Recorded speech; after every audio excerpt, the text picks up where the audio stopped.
నమస్తే Eeshwarappa homeo clinic సమర్పించు ధూమ్ధామ్ ముచ్చట. ఇయాల్టి మన ధూమ్ధామ్ ముచ్చట్లలో మస్తుగానే ముచ్చట్లు పట్టుకొని వచ్చినా చెప్పుకుందాం పారి.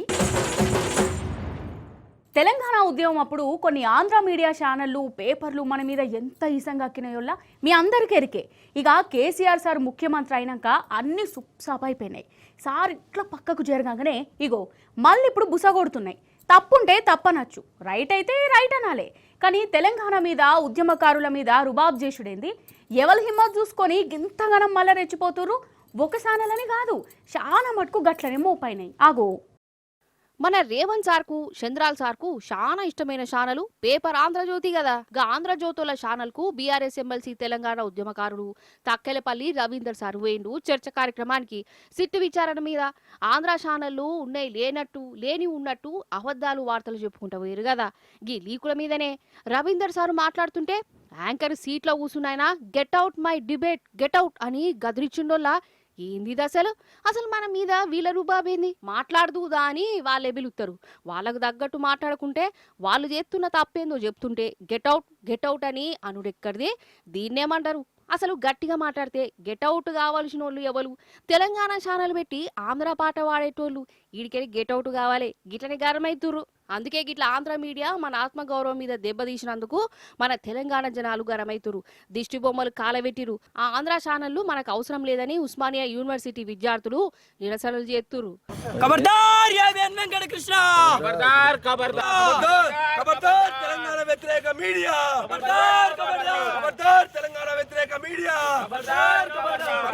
తెలంగాణ వ్యతిరేక పేపర్లను తెలంగాణ వ్యతిరేక మీడియా పేపర్లను ఈ ఆంధ్రజ్యోతి అనే కాదు, ఇంకో 3-4 ఛానళ్లు గిట్టనే ఇసంగాక్కుతూనే ఉన్నాయి. అటు చంద్రాల్ సారు ఇటు రేవంత్ సారు మెప్పు కోసం వాళ్ళను దిల్కుష్ చేసేతాందుకు వాళ్ళ దర్శకత్వంలోనే తెలంగాణ బిడ్డలను బద్నాం చేసే కుట్రేషన్ చేస్తాని గిట్లనే అనిపిస్తున్నదోలా. అంతేందుకు సాక్షాత్తు చిన్న ముఖ్యమంత్రి బట్టి విక్రమార్క సారే ఇదే ఆంధ్రజ్యోతి మీద గరమైండు. ఎవరి కోసమో నన్ను గిట్ల గోసబుచ్చుకునుడేంది, ఇసంగక్కే వార్తలు ఈ రాధాకృష్ణ నాచుడేంది, గద్దలు రాబందుల కోసం నన్ను ఆగం చేయాలని చూస్తావా రాధాకృష్ణ అని అరుచుకున్నాడు. ఏ రాబందులు, ఏ గద్దలు, ఏ దోపిడిదారుల ప్రయోజనాల కోసమో ఈ కథనాలన్నీ వస్తున్నట్టుగా కనిపిస్తూ ఉన్నాయి. చిన్నప్పుడు నేను ఎక్కడో వినేవాడిని, ఏ నినాదం వెనక ఎవరి ప్రయోజనాలు దాగున్నాయో అని, ఏ నినాదం వెనక ఎవరి ప్రయోజనాలు దాగున్నాయో అని. ఈ తొలి పలుకుల రాతల వెనక ఎవరి ప్రయోజనాలు దాగున్నాయో నాకు తెలియదు. కానీ ఇటువంటి రాతలతో తెలంగాణ సంబంధించినటువంటి అతిపెద్ద ప్రభుత్వ రంగ సంస్థ పైన నిందలు మోపే క్రమంలో ఈ రాష్ట్రానికి సింగరేణికి నష్టం చేస్తున్నారన్న సంగతి మర్చిపోతూ ఉన్నారు. పెట్టుబడులు కట్టుకథల విషపు రాతల రాధాకృష్ణ గారు లేపినటువంటి తెరతో ఈ కథనాలన్నీ మొదలైనవి. నేను మళ్ళొకసారి చెప్తా ఉన్నాను, పెట్టుబడులు కట్టుకథలు విషపు రాతల రాధాకృష్ణ గారి తొలి పలుకులనే పేరుతో మొదలైనటువంటి కథనాలన్నీ it is an autonomous independent 105 yearsతో నడుస్తున్నటువంటి ఒక అటానమస్ సంస్థ. దాదాపు కొన్ని వేల మందికి ఉద్యోగ అవకాశాలు కల్పిస్తూ ఇటు రాష్ట్రానికి కేంద్రానికి కూడా ఆస్తులను అందించడమే కాకుండా చాలా ట్రాన్స్పరెంట్గా వాళ్ళకు ఒక ప్రొసీజర్ ఉంది. ఆ ప్రొసీజర్ ప్రకారం పోతా ఉన్నాం. ఆ ప్రొసీజర్లో నాకు కానీ మంత్రిమండలి దృష్టికి కానీ లేకపోతే ఇంకోటి దృష్టికి కానీ వచ్చే అసలు దీంట్లో విషయమే లేదు. ఈ కనీసం విషయ పరిజ్ఞానం కొద్దిగా ఉన్నా, ఇంగిత జ్ఞానం ఉన్నా ఎవరైనా ఇది అర్థమైతే రాయరు.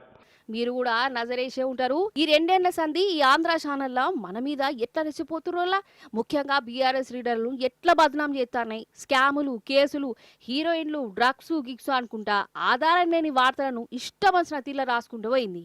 వాళ్ళు పుకారు లేనివి ఒక్కటంటే ఒక్క వార్త కూడా నిజమని రుజువుగాలే. అట్లా అని చెంపలు కూడా వేసుకోలే. మేం రాసుకుంటూనే పోతాం, గిట్లనే చేస్తాం, మమ్మల్ని ఎవర్రా ఈసారి ఆపేదన్నట్టు రెచ్చిపోతురు.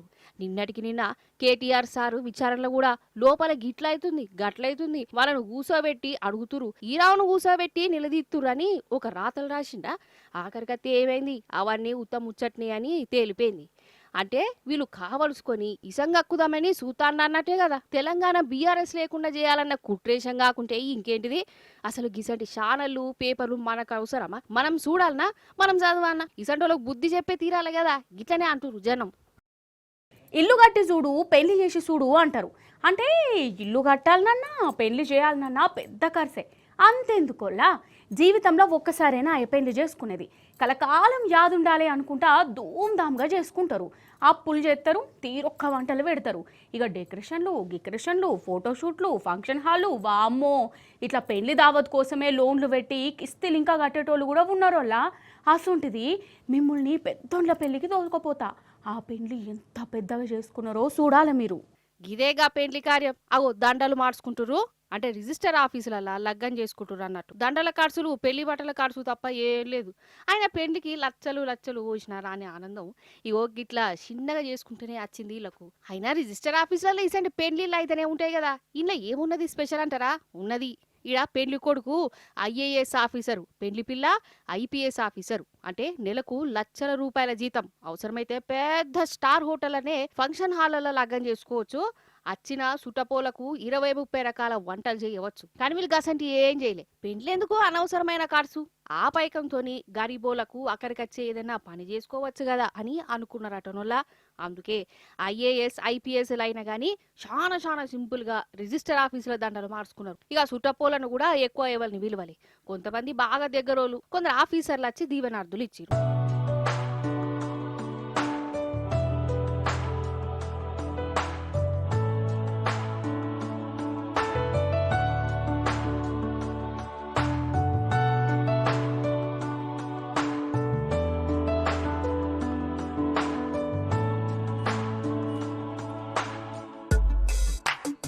పెండ్లి పిల్లగాడు కడప జిల్లా అయిన మొన్ననే ఐఏఎస్ పాస్ అయి ట్రైనింగ్లు ఉన్నాడు. పెండ్లి పిల్లేమో మన కుత్బుల్లాపూర్ డీసీపీగా కొలువు చేస్తాంది. వీళ్ళకు పెండ్లి కుదిరింది. చేసేదే పెద్ద కొలువులైనా గాని పైసలు దుబారా చేయొద్దని ఇగో గిట్లా పెండ్లి చేసుకొని అందరికి ఆదర్శంగా నిలబడ్డారు.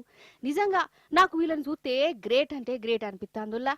ఒక్కొక్కరు పెండ్లి కోసం ఎంత ఖర్చు చేస్తారో మీకెరుకున్నది. నలుగురు మా గురించే మాట్లాడుకోవాలి. తాతకు మించి పైసలు నీళ్ళ లెక్కనే ఒడగొడతారు 3 వద్దుల సమరాన్ని. పెండ్లి ఖర్చుతోని అప్పుల పాలైన వాళ్ళు కూడా ఉన్నారు. పెళ్లి చిన్నగా చేస్తే నామోషి కూడా అవుతుంది అంటారు చాలా మంది. అసంటోళ్ళు ఈ ఐఏఎస్ ఐపీఎస్ ఆఫీసర్లు గిట్లా లగ్గం చేసుకున్నారంటే గొప్ప ముచ్చట్నే కదా.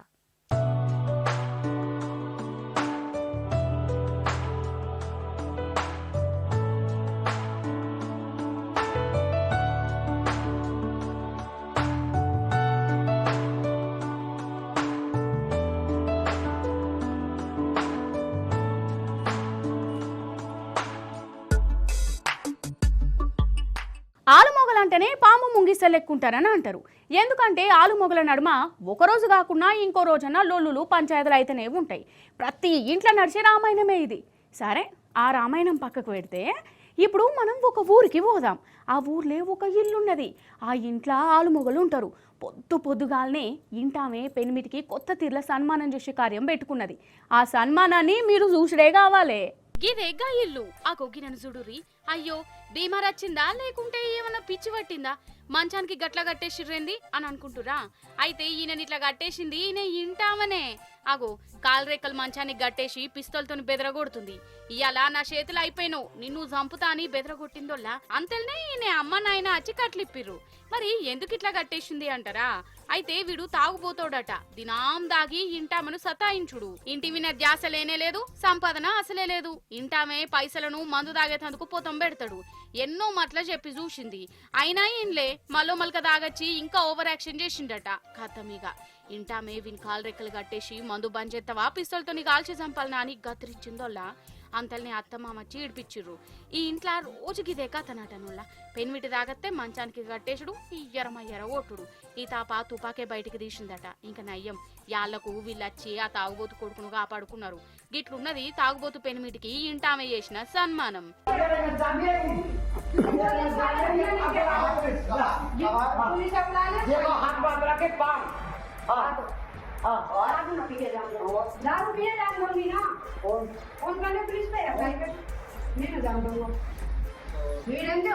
पुलिस बुला लो, फोन करने पुलिस। देख का हाल कर रहा को देखो, देख का हाल कर रहा को देखो।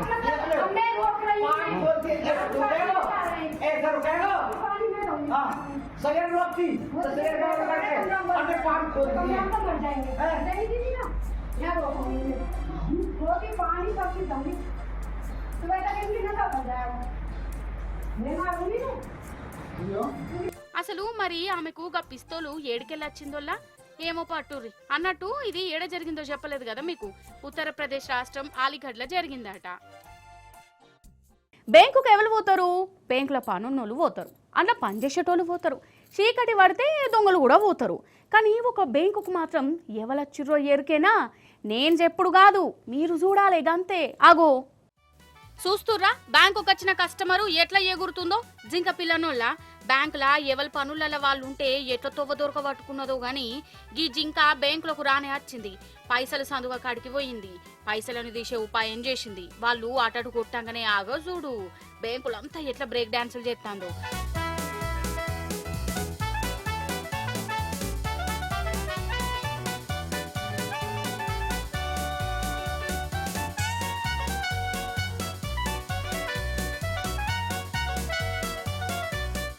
కంప్యూటర్లను అద్దాలను వలగొట్టనే కొట్టింది కదా.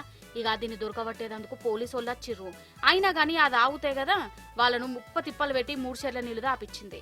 అబ్బార బిడ్డ దొరికింది. పోలీసు అయిన మీదకే ఎగబడుతుంది కదా. ఇక ఎట్లనో గట్ల తిప్పల పడి దాన్ని ఆడికెళ్ళి పంపిర్రోళ్ళ.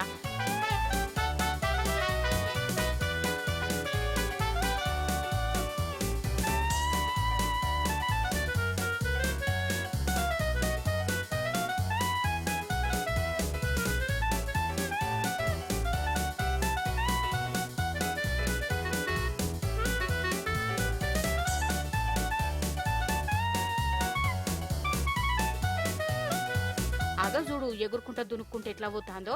అన్నట్టు ఇది మనకాడి ఆంధ్ర బ్యాంకో స్టేట్ బ్యాంకో కాదు, అమెరికాలో ఉన్న బ్యాంక్ అట.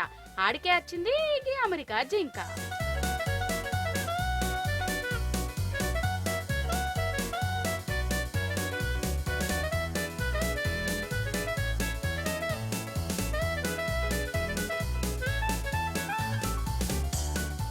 ఇక ఇంకొక్క ముచ్చట ఉన్నది. గా ఒక్క ముచ్చట చూస్తే ఒక చిత్తం అవుతుంది. చూద్దామా? గిదేగా ఒక్క ముచ్చట ఏందంటే మానవత్వం ఉన్న ముచ్చట. వీళ్ళిద్దరిని చూడుర్రి, ఏమన్నా అర్థమైతుందా అయితలేదా నేను చెప్తా. అయితే ఒక డెలివరీ బాయుల్లా అనుకోకుండా ఒక వ్యక్తి కారును టక్కరాసొంటిది చేసిండు. అది చిన్నగా సొట్టుపోయింది, గీతలు కూడా పడ్డాయి. కారైనకు కోపం వచ్చింది. ఇక దాన్ని బాగు చేయాలంటే కమస్కన్ 1.5 లక్ష ఖర్చు అవుతుంది. ఎవరైనా కానీ ఏం చేస్తారు? ఆ పైసలు వసూలు చేస్తారు. గిట్లనే అడిగిండు. కానీ ఆ డెలివరీ బాయ్ ఈయన కష్టాలు చెప్పుకున్నాడు. నా తల్లికి క్యాన్సరు, ఆమె కోసమే నేను గిట్ల పని చేస్తున్నా, లక్షల రూపాయల ఖర్చు వస్తాయి నా తల్లి ట్రీట్మెంట్ కు, నేను నీకు పైసలు ఇవ్వలేను అని దండం పెట్టిండు. ఈ మాటతోని కారైన మనసు కరిగిపోయింది. ఏం చేసిండో ఎరికేనా? ఈయననే రివర్స్ కొన్ని పైసలు ఇచ్చిండు. అంతటితోని ఆగలే. ఈయన తల్లి ఆరోగ్యం కోసం చందాలు ఇయ్యుర్రని సోషల్ మీడియాలో రీల్ చేసి పోస్ట్ కూడా పెట్టిండోలా. ఇక ఈయన చేసిన పోస్టుతోని ఆ డెలివరీ బాయ్ అకౌంట్లో పైసలు పడుతున్నాయట. నిజంగా కారైన గ్రేట్ కదా. కారు ఖరాబ్ చేసినందుకు పైసలు ఇడిచిపెట్టుడే కాదు, తల్లి వైద్యం కోసం ఇంకా పైసలు వచ్చే ఉపాయం చేసిండు. శభాష్ అనురి మరి.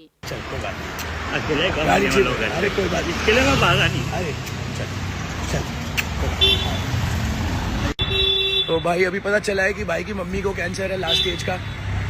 मेरी गाड़ी को गोली मारो, मेरी गाड़ी तो होती रहेगी ठीक. इसकी मॉम को हेल्प करने के लिए मैं इसका नंबर नीचे डाल दूंगा. लास्ट स्टेज कैंसर है, अपनी गाड़ी में खुद ठीक करा लूँगा. अगर आप इसकी मॉम को हेल्प कर सकते हो तो वो कर देना, बेचारा रो रहा है. ఇవి ఆల్ది దుందాం ముచ్చట్లు. మళ్ళీ ఎపిసోడ్లో ఇంకెన్ని ముచ్చట్లు పట్టుకుని వస్తా. అప్పటిదాకా చూస్తూనే ఉండు టీ న్యూస్.